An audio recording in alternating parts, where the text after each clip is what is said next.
So good morning, everyone, and welcome to Minecraft Peace podcast. I'm your host. My name's Katerina Newbury, and my dear guest today is the wonderful Pete Wharmby. Welcome, Pete. Hello. Yay.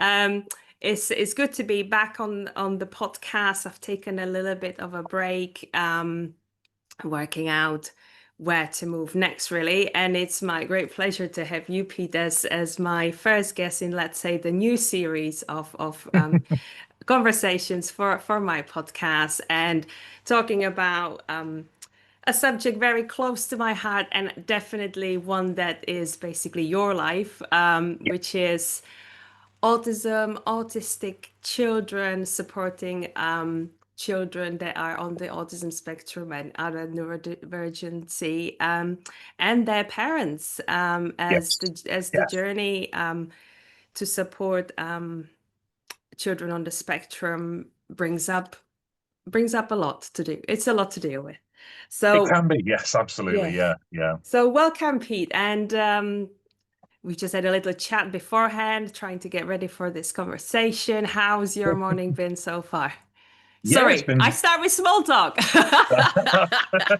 Yes. Well, I'm not going to talk about the weather because, No. although it is actually quite nice, but yeah, my morning is as always. I've got my very, very rigid routine that I have to follow. Right. As so many autistic people do. So I've took my daughter to school. That's done. That's good. Then I go into town for a coffee. That's very set in stone. I Tick. have to do that. And then I got back and dishwasher on, and then started work, meetings, and now I've got this podcast. Then after this, I've got more meetings, and I'm meeting with somebody after this to talk about a talk that I'm doing in Kent, I think it is. It's just work, just busy always. Fantastic. Okay. So to those who don't know Pete, I'll just introduce him. So Pete Wharmby is, to me, most importantly, an amazing advocate for the autistic community. He's an author of 2 books, and I have a feeling there's a third one in the making right now. There Yeah, is, yes, yeah, it's yeah, finally actually got a publisher, and it's I'm just feverishly trying to get it written at the moment, and yeah. it should be out in September 26. Yeah. Fantastic. So that's very exciting. And Pete was diagnosed later in his life. I think the moment where it began to kind of unravel for you was after the birth of your daughter. Yes. And you spend a lot of your time just raising awareness and just really sharing what it is like to be an autistic person in this world. What is it like to be a child, to be a parent to an autistic child, and doing great things in the world. So it's my great pleasure to have you, Pete, and welcome again properly Thank you. with an Thanks so much. introduction. Fantastic. So I was I listened to your book Untypical. I haven't Yes. read What Not to Talk About, which is all about, having very special interest as an autistic person. And there it Yeah. is, yay. Yeah. Just And there waving were around. things I was nodding along, as you do. And then there were moments where I chuckled to myself as well. And it was like the small talk and Mm. communication in general. So we'll just touch up on that a little bit. It's a massive topic, but communication and a small talk. Yeah, I think it's so much about the language that we use that we just don't realize. Um, and the English language in particular seems to kind of be used in almost like riddles to Uh, others. So my yes. my favorite one is, would you mind closing the window? Yeah. So if we can be quite literal, which means, would I mind closing the window?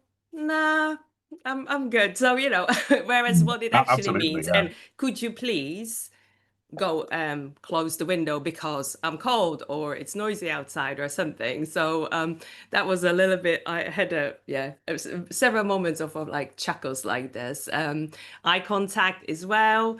Yeah. Um even during this podcast, I I find it difficult to make eye contact. Doesn't mean at all I don't want to connect. On the contrary, but Yeah. actually it helps me to look somewhere else, focus on something else, to be able to have this conversation in the manner that I want to have. And then is there something that just popped your mind now as we're talking about communication and eye contact? Maybe an anecdote recently, something you've experienced that would, again. Yeah, I mean, just as you were saying that there, I was thinking about the weird situation of eye contact over Zoom, Yeah, because obviously, technology hasn't quite adapted to the point where we're able to make actual eye contact over this. But I do realize when I'm doing podcasts like this, or when I'm doing a talk online, over Zoom, or I'm recording a YouTube video, or whatever I might be doing with my phone, I never look directly at the lens. I mean, I just yeah, did then, but I yeah, normally never do, and it's yeah. so strange. It's like my autistic brain knows that that is the equivalent of eye contact, so I still Mm, don't do it. mm, Do you know what I mean? It's which to me I think shows just how deeply ingrained the dislike of eye contact is. And mm, for autistic individuals, to the mm. point where we won't even look at the camera lens, you Yeah. know and for me it feels too intrusive. I've always said this Mm, about eye contact. It just feels too intense. yeah. I don't make eye contact unless, well, I'm not happy making eye contact with anyone other than those who are really close to me, really dear to me, like my daughter, my partner, maybe my parents, especially these days as an adult where we get on better. But apart from that, I don't want to go there. That's not Mm, something that's comfortable for me. I do it because I know that I've got to, because otherwise people assume you're a liar or you're not listening or all this mm, nonsense. So, I force myself to do it, but it always feels deeply uncomfortable. And it's a lot. It's an aspect of a larger thing about being autistic with communication, and that is that our communicative culture is just different to the mm, non-autistic communicative culture. So for example, it seems that autistic culture simply doesn't value eye contact, that we see our eye contact as just different to how mm, non-autistic people see it. Now, of course, that's been medicalized. you know that's mm, it's become a medical thing. Like, non-autistic people viewed autistic behavior and were like, oh, look, they don't make eye contact. There must be something wrong with them. There's mm, something deeply pathologically wrong there. They can't make eye contact, therefore they're broken. And it's like, whoa, whoa, whoa, whoa, whoa. Slow down there. That's a bit of a strong conclusion to come to. mm, There are actually lots of cultures worldwide that don't make eye contact. You don't go around telling them that they're broken, because that would be very rude. Actually, we need to take a step back and realize maybe this is just how autistic people just are, and that's okay. And we need to be allowed to be like that, because it's not really causing any harm. But yeah, sorry, as you've just seen, I get on my high horse very quickly and I start I That's start, okay. kind of saying all this stuff. So yeah, but in terms of anecdotes, yes, I thought that the camera thing was quite an interesting one. Yeah. That it goes that far. And you've just shared with us, there's several points I'd like to go back to. Mhm.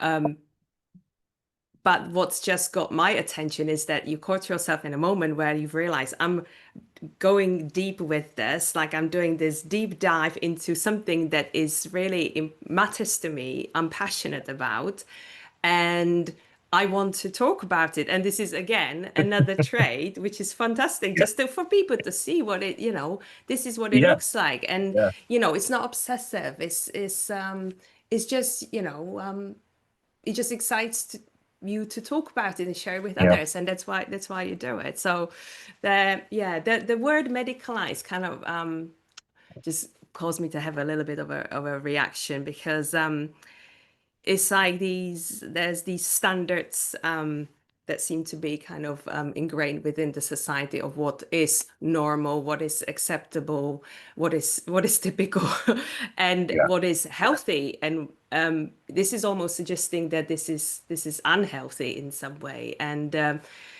it brings me to a whole area of just operating as humans, a deep dive straight away, obviously, Yeah. about how we operate in humans in terms of acceptance of others and just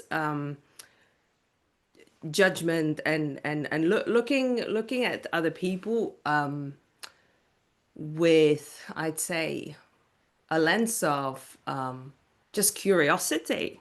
Because Yeah. my favorite question in life is why. So, Mm. Yeah. I work with children, autistic children, and support their parents.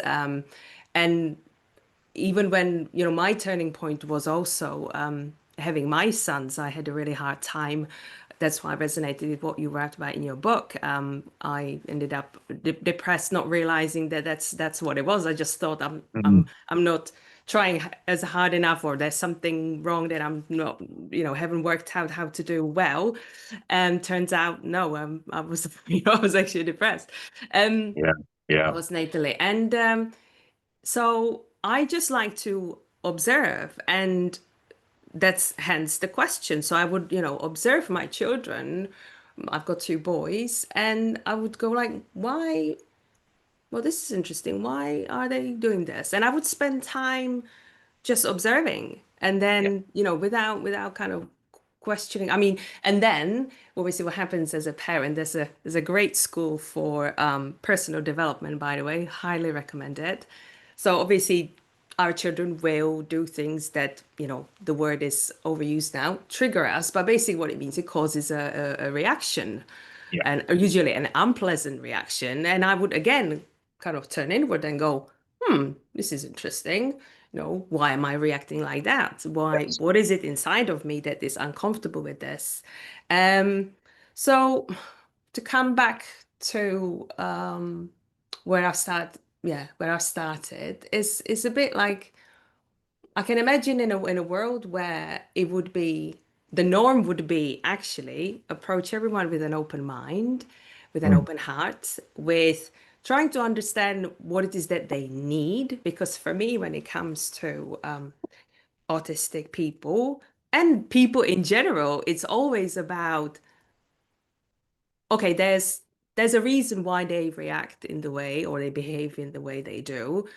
What is it that they need in this moment? Yeah. Or what Yeah. is it, Yeah. maybe they need something in the long term. So maybe just your reflection on what I've just shared. Yeah, I mean, the problem is that at the moment with neurodivergence generally, but if Mm. we just focus on autism just for ease, you're right. That is exactly what we need. We need people to be more open-minded. We need people to ask questions rather than judge.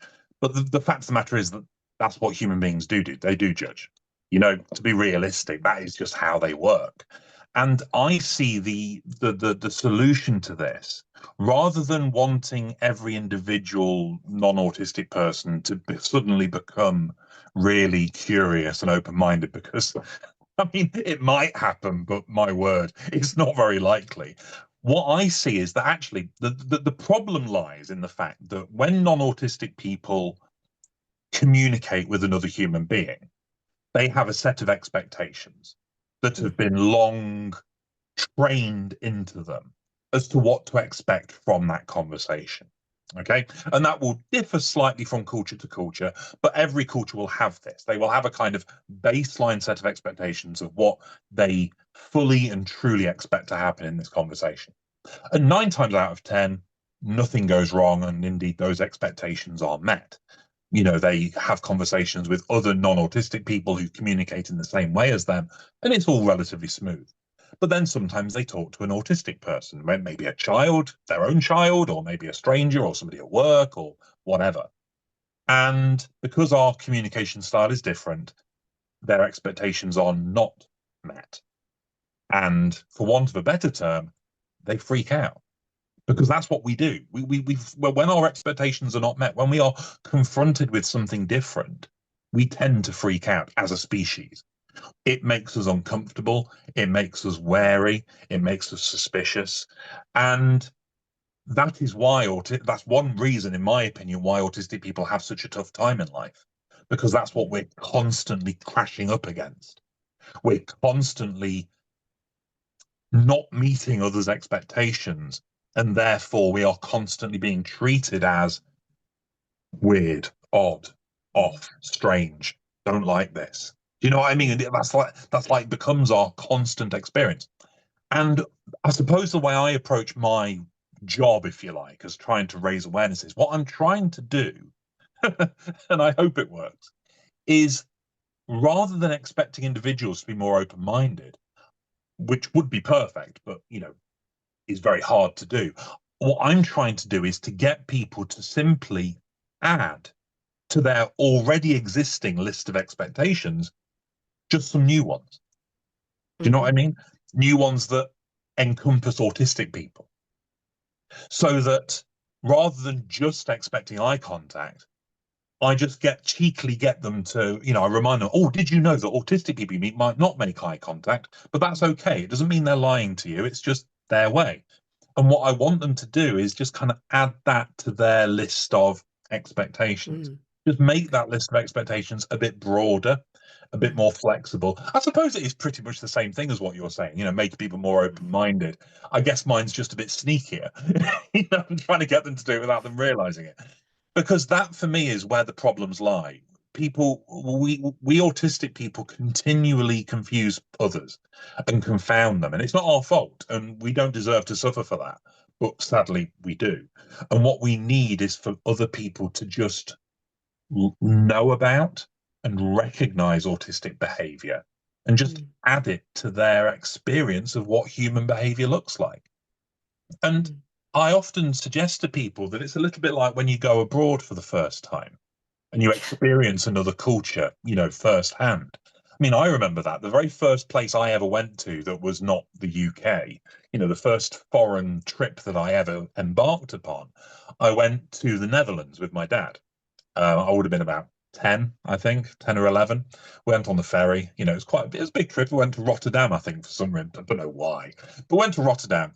And that was my first experience of people that weren't British. And even at that age, I noticed differences in cultures, differences in how things work, differences in how you order a sandwich in a cafe, differences in how you catch the bus or the train, differences in how people greet you or say goodbye, differences in what people expect of you if you just, sit down with them for a moment. Every culture has these subtle differences, and part of travel and part of holidaying and part of, emigrating and moving to a new culture is assimilating that, is adding that to your knowledge of human behavior. When I travel now to, I don't know, like I'm going to Australia in a couple of months. Now, obviously, Australia is going to be very similar to the UK in some ways, but it's going to be very different in others. And I will have to adapt my expectations of how people will communicate. I do a lot of work with Americans. I work with Americans an awful lot. I think my next book is going to get an American publisher, so that's only going to increase. And I'm always struck by how actually really different American culture is to the UK. I think we like to pretend we're very similar because we share a language, but my word, I feel like I've got more in common with Germans, Dutch people, French people, definitely the Irish, than I have with Americans. I feel like actually American culture is really different, and you notice it and you accept it. Unless you're a xenophobe, most people just tend to accept it and just kind of think, oh, okay, this is how things work here. This is how people do things here. And we go along with that and we add that information into our brains. And, next time we go to the Netherlands, next time we go to France, next time we go to the USA, we kind of know better what to expect. I just want people to add autism to that. Do you know what I mean? Like just add that to that list of cultural behaviors that you can cope with.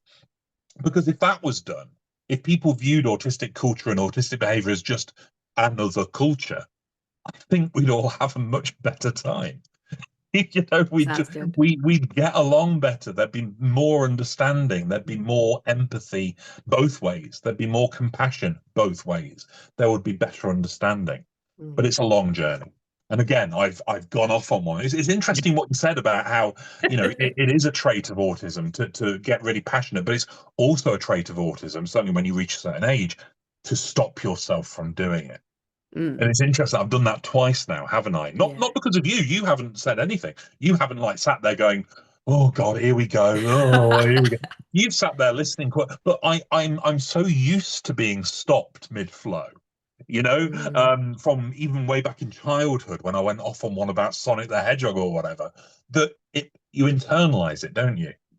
And you expect it even when it's not going to come. And I've stopped myself twice now from getting too passionate and too deep into a topic. And I think that speaks volumes, doesn't it, about how autistic people end up.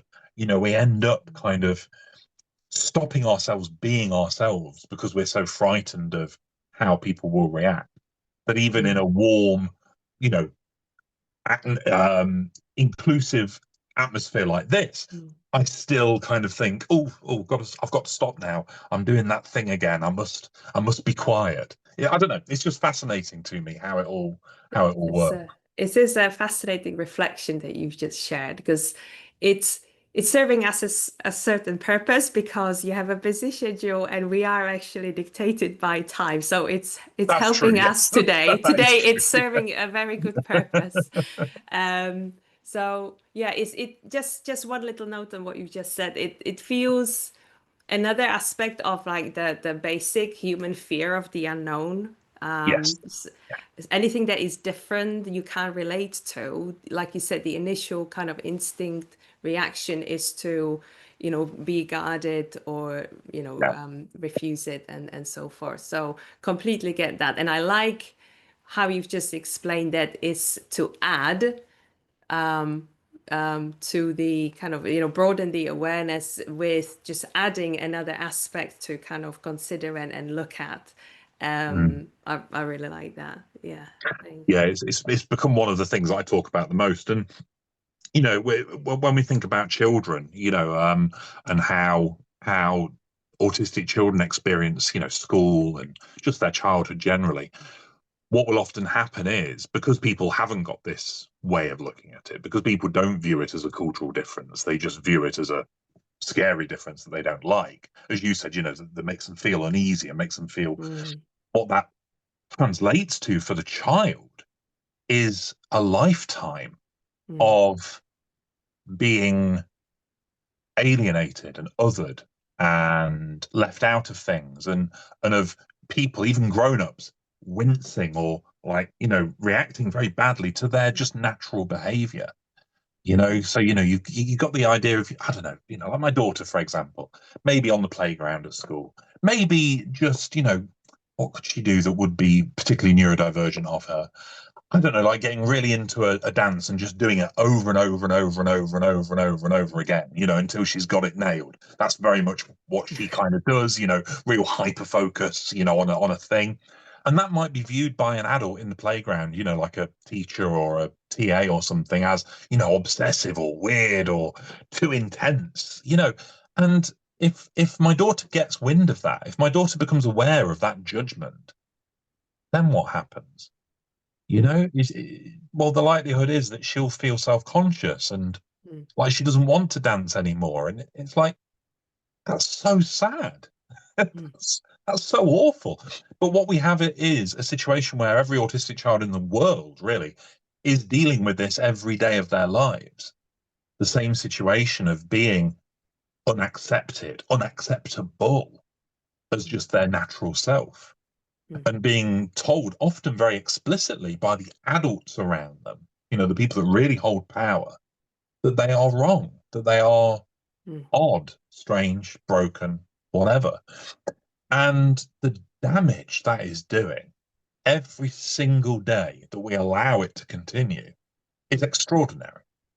The repercussions of that go so deep and have such broad scale mental health repercussions, repercussions around careers, relationships.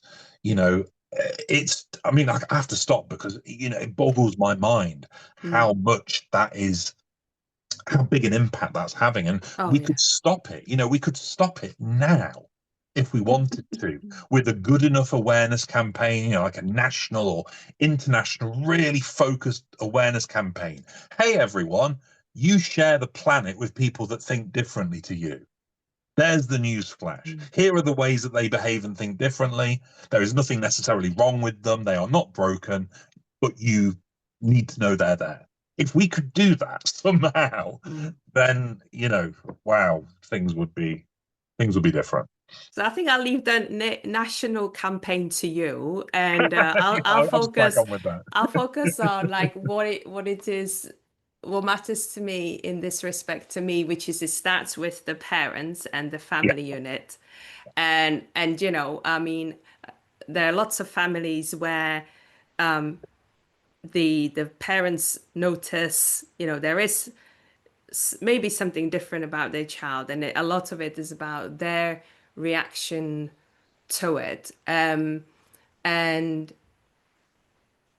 what I what I'd like to kind of say at this point is that just go with your intuition, go with your gut feeling about, you know, yes, I observed this in my child, but deep down I know there is nothing wrong with them. And that you and then so for what I want to say is you know, there's this very difficult area to navigate for parents because they're obviously trying to kind of listen to this voice inside of them, but they're confronted with what they're kind of being maybe told in the outside world. You know, typical example is that, you know, school would say, well, as far as we're concerned, we don't see an issue, you know, they're just fine yeah, at school. yeah, Yeah. yeah.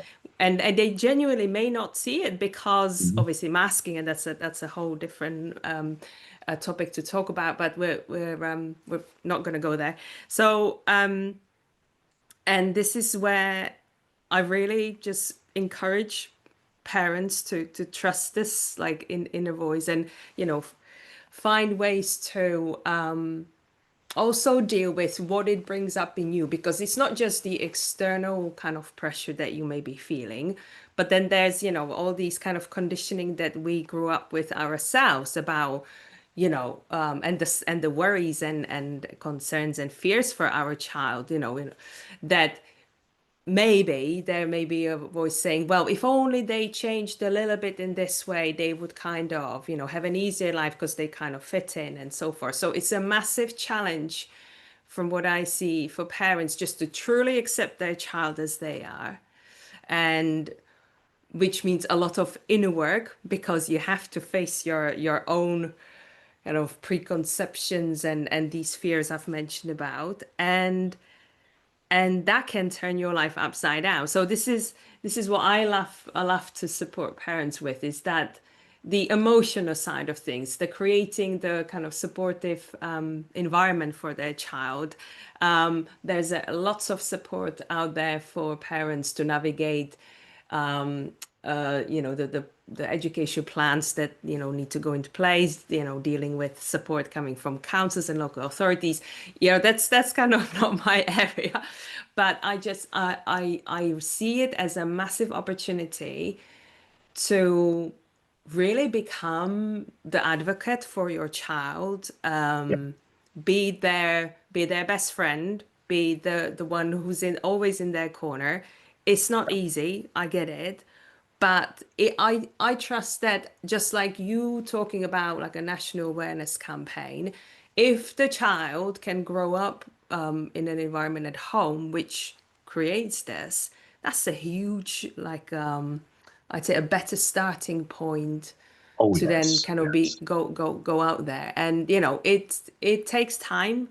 It's not for the faint-hearted. It's No, um no. But um but I think it's totally worth it. And now I've gone off a little bit, no, that's but right. I mean, I think you're right. I think something that you said, it really resonates for me. It's parents will often feel so much pressure, you know, just from others, you know, from external sources, you know, their parents, family and friends, to parent in a particular way, and they or may to mean well as well. Sorry that oh I'll yeah, they just mean jump in well. here. Yeah, they're Yeah. they're not like, and that makes it harder because I think it's easier to ignore advice if you know it's coming from a bad person. You know, like that's fine. But if the advice is coming from someone you respect and someone who loves you and you love them, then it becomes very, very complicated and very difficult emotionally.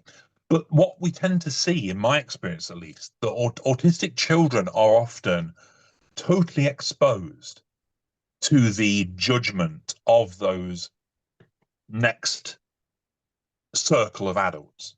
Mm. because the parents, that first circle of adults that should be protecting them from this, don't or can't, because it's the pressure is so intense. Right. So what I mean by that is, you imagine like, a grandparent, for example, well-meaning, but still not helpful, saying, oh, they've got to come off screen time. They can't be on the tablet that much. When you as a parent know that actually that's their special interest and it regulates them, and you've got that choice, haven't you? Do you defend your kid, stand as the shield between the criticism and the child, or do you react and be like, oh, actually, yeah, you're right, come on, kid, off your tablet now?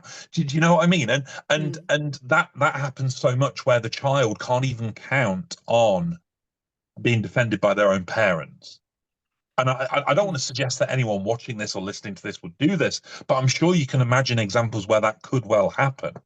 And it's not an evil act. It's not like a person doing it to cause harm. It's usually just an accidental thing that occurs due to the variety of pressures that you're under.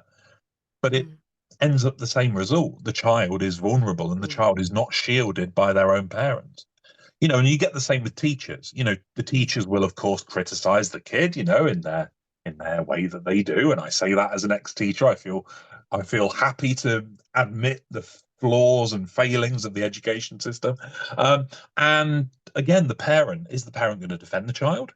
Well, I mean, how do you? I mean, how many people listening to this have tried to defend their child against a teacher?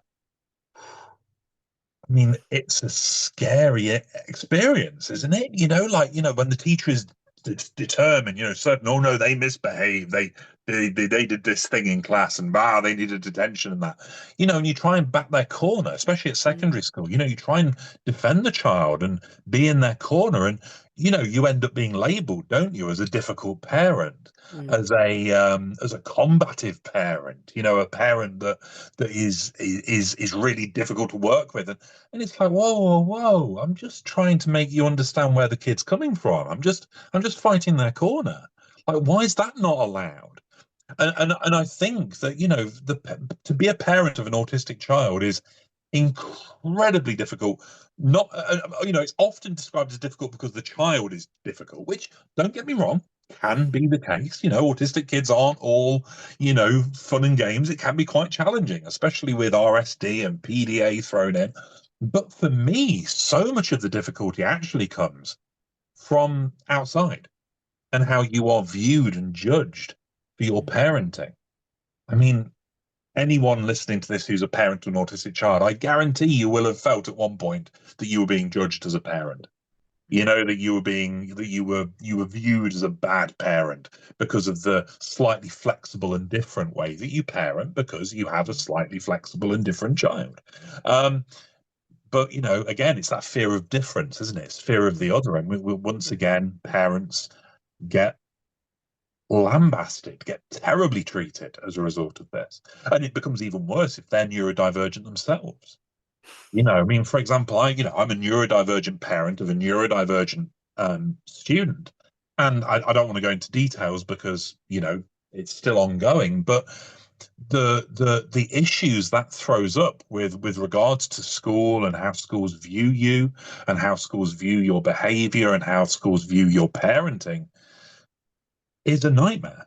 It's a genuine nightmare. And, I can say with a hand on my heart that, my daughter's with me every other week, and we're at home, and it's a lovely, inclusive environment. She's perfectly settled and happy, and, we have a great time. But I've got this feeling all the time that if anyone was to, I don't know, like sit in or something and watch, they'd be like, oh, this is not standard, because I let her have a bit more screen time. I give her a bit more autonomy. We sit down and just make weird noises at each other for a period of time every evening as a kind of stimming exercise. To me, it's perfectly valid and perfectly good way of parenting, but to a judgmental outsider, that's a whole different question, isn't it? And I think so many parents of autistic kids live in fear of that judgment and just how deep it can go, because we know how deep it could go. Social services, all that stuff, that really frightening world where people get involved and start to judge your parenting, in almost like Ofsted would judge a teacher. It's a really scary world, I think. and we're often so isolated in that yeah, it's yeah, it's frightening, really frightening. It is incredibly challenging, and one can only understand why so many parents choose to home educate their children. Yeah, That yeah, has many challenges. I mean, just on the practical side of things, or just make it possible, even, yeah, practically. yeah. But there's so much to say to this. But I think I'll just want to move on to something else, which is I loved reading this book. I don't know if you've read it, Uniquely Human, Oh by yes, yes. Barry Empress. And there's a couple of things that really struck me, which is that obviously the mental health side of the struggles for autistic children, young people, adults is the kind of almost persistent level of anxiety. They kind of just goes up and goes down, but it's ever present. And in this book, Mr. Michael John Carley is quoted, who says that the opposite of anxiety isn't actually calm, but it's trust, and that autistic people, autistic children, face like three types of um, um, what they call a disability of trust, which is, I'll just find the right sentence here. I think it's trusting. Yeah, so the autistic people face tremendous obstacles of three kinds. One is trusting their body, Mhm. trusting the world around them, and most challenging of all, trusting other people. So the Yeah, word trust is huge, and there's maybe we could look at the way that autistic people may find challenge relating to their body, because obviously it's the body that is sensitive and reacts to the sensory overload or underwhelm. It's the body that creates the anxiety that you have to live with, um, and of course then interacting with the outside world. And um, I know that you've mentioned that you've tried in your book that you've tried mindfulness and that it hasn't really worked for you. One of the things I do is I'm a mindfulness and meditation teacher, and for me, it's actually I've had a very different experience. It was one of the things that got me out of depression was actually to turn to mindfulness and began learning how to actually regulate my nervous system.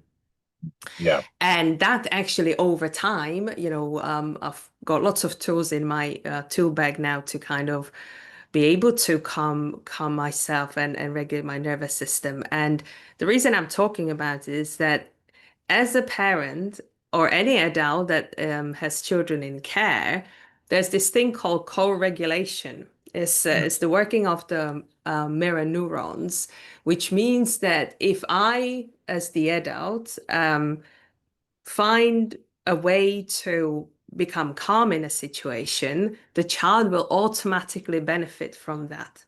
So absolutely. there is so much benefit in um, finding ways to kind of, yeah, regulate yourself, because if you think that, this is not for, there's so many tools and techniques that, support autistic people. But if you think this is not, meditation is not going to work for them, mindfulness is not going to work for them. If actually you do it for yourself and it helps you not just to have a calmer nervous system, but also be a better parent, because obviously that means that you, like the challenging situation that you've described with like grandparents, teachers, institutions, you become much better equipped with to deal with that. So I just wonder, what was the challenge for you that you weren't able to kind of get on board with it? What was the obstacle for With you? mindfulness. Mm, Well, I've discovered since finishing that book that the biggest obstacle for me was something called well, it's a combination of things. It's a combination of two very common aspects of being neurodivergent. One of them is called alexithymia, which is a difficulty with identifying your mood. and the Right. causes of your mood. Hmm. Very, very common with autism, very common indeed. And the other thing is undersensitivity to what we call interoception, Right. which again is very common with autistic people. So alexithymia is struggling to identify your mood. Now, obviously, that made for me mindfulness difficult, or anything approaching mindfulness, meditation, yoga, all that stuff, Hmm. because I didn't know what mood I was in. Right. It took me ages to identify what mood I'm actually in, which means that mindfulness in particular, or mindfulness exercises that you kind of actively set out to do, are actually really difficult, because you might accidentally be trying to do them at the time when you're really emotionally not there for it, not able to do it. Mm. And I think that's what was happening to me. I was trying to do it at times when my mood just wasn't suitable for it, Mm. or letting Right. me access it. What I've actually found since, now that I'm aware of my alexithymia, and I give myself time and space to feel emotions as and when they finally turn up, because it really is just like waiting for a late bus. It's like for most people, something happens and they get the emotion straight away. For me, something happens and then there's this pause, and it could be days long, Hmm. and then it finally arrives. So I'm more aware of that now, which makes me far more able to. I mean, the kind of mindfulness I practice these days is primarily nature based. Yeah. I purposefully set out now to spend a bit of time in the garden every day. I go out for a walk, and I very purposefully try to absorb my surroundings. I kind of try and tune in my environment so that I'm hearing the birds, I'm feeling the wind, I'm looking at the trees and the green and the light, and that for me brings actually an awful lot of joy. But I couldn't do it until I figured out this alexithymia thing. Okay. And the other thing, the interoception thing, people listening might know about this. If you've got an undersensitivity to your sense of interoception, what that basically means is you're not picking up on your body's messaging Mm. about being hungry, thirsty, Mm. needing the toilet, feeling pain. And that's why so many autistic people struggle with eating, drinking, Mm. toileting, knowing that we need to go to sleep now because we're tired, because we're not getting those messages. Mm. So, as you can imagine, if that's the case for you, meditation and mindfulness again is very challenging, because you're not necessarily, Mm. I remember one meditation or one mindfulness task that I once set myself, or that I was once set by, my hair's gone weird, that I was once set by somebody, was I had to like lie down and kind of scan, body scanning, where you feel Mm. the different, and I just couldn't do it. Couldn't do it. Mm. There's no way for me to do that, Mm. and obviously that put me off. And it made me feel Yeah. quite like, oh God. But now I know about interoception. I know that I have blockages, if you like, in Mm. that area. I can again work around that, Mm. so I don't do so much the mindfulness about my own body necessarily, Yeah. like my own body and space, because I know that I won't get a huge amount out of that. But I do get a lot out of the external space, because Yeah. my external senses, sight, sound, taste, touch, are very sensitive. Yeah. So I get a lot of information, and that can be overwhelming. Of course, it can be Mm. very overwhelming and very stressful. But if I'm in the right frame of mind, and I let it kind of wash over me, and Mm. I hear and see everything so perfectly, that can actually be really lovely. That can be a really nice experience. So yeah, like just standing in the garden, in the Yeah. evening, and just listening to the insects and the birds and watching the sun go down. Mm. I feel that so intensely that for me, that is certainly what I would, I guess, view as mindfulness. I'm very Yeah. in the moment, and Yes. I'm not overthinking. I'm not worrying about anything. Yeah. I'm not anxious. I'm just existing in this very Yes. positive way. So yeah, my next book isn't going to talk about this very much, but I will make the point of highlighting my journey in that regard. Good. That I'm in a better space with that now than I was, 2-3 years ago when I wrote Untypical. Yeah. Oh, fantastic. And this is the thing. And I'm so glad you shared all of that, because, mindfulness is not one practice. Yeah. It can be tailored to everyone, really, depending on what they need. Like you say, for you, it doesn't work to connect with the body for the Mm, reasons you've just described, but your yeah. your senses are very perceptive, and therefore, and in nature. And I love that you mentioned nature as well. And Oh, yeah. I'll come Yeah. to nature in a moment. But what I just wanted to come back to the last point of what you said about, I don't worry about anything when I'm in the present, and then when I'm here and now. There's no anxiety. I'm just being, I'm just existing. And this is exactly what mindfulness is about. The fact that most I mean, a lot of people can experience this, obviously, but it's heightened for autistic people is that you either worry about the future, Yeah. or All the you best.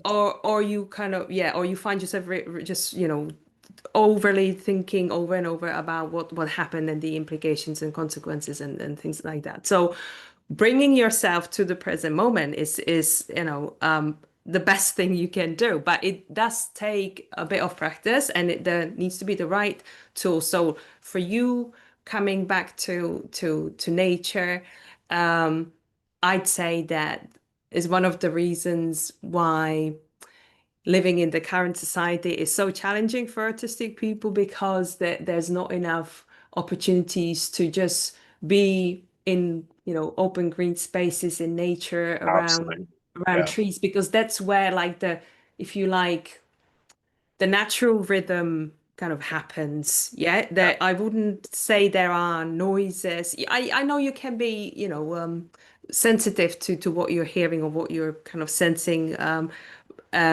but overall, there are no noises, sudden movements that would kind of startle you, or get you into a panic mode, or yeah. So Yeah, there's no, the natural world doesn't have car alarms, does it? yes, sensors beeping, yeah, all of that. Exactly. Yeah, yeah. Fantastic. Yeah. Most of the noises that cause me tremendous anxiety and overwhelm, yeah, they're man-made noises. They're car engines, Yeah. they're Yeah. Yeah. Yeah. they're air conditioning units. They're people driving around on those loud motorbikes.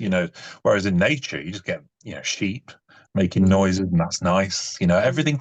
Everything is at the right decibel level for Yes. humans, Yeah. like Yeah. bird song, The right animal frequency. noises, Yeah. and even thunder, unless you're directly underneath it, even Mm. thunder is in that space for me. It can be quite like, oh God, what was that? But when it's away and you can see it over there and it just kind of rumbles towards you very gently, that's a lovely sound. Yeah. That distant thunder, it's wonderful. It's like Yeah. the sea, it's like waves crashing on a beach. Yeah. You know, and, Yeah. and our human brains are calibrated to that. Yes. So that's how we Absolutely. evolved. Yeah. We existed in the natural world before we ever existed in the artificial world. So our brains are naturally calibrated to that Yes. level of sound. And we've succeeded for some reason, in that very self-destructive manner we have, to surround ourselves with things that are much louder. And, and then we're surprised that we act, that we're so stressed out and so overwhelmed. Yeah. And that's not just autistic people, everyone Yes, experiences that, I exactly. think. And that's one of the things that, what would benefit autistic people would be to everyone's benefit. We Oh, can look at it absolutely. from I'm a many strong, angles. strong believer in that. Yes. Yes. Yeah, And very much. I'm just beginning to be a little bit conscious of time. So I'm just gonna maybe ask one last question, maybe start with a little comment, which actually came an inspiration from another of my favorite books. So Oh, The yes, Reason yes, I yes. Jump, oh my God, that just melted my heart, really. I highly recommend it to anyone who wants to understand, because especially it comes from a nonverbal 13-year-old boy, Japanese boy.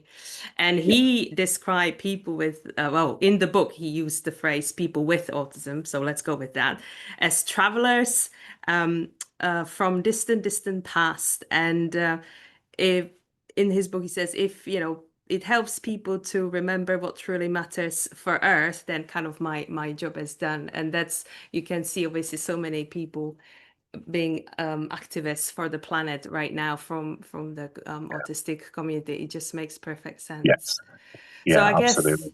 so to conclude, what would be your message or final words for, I guess, yeah, parents of For autistic parents, children? Yeah.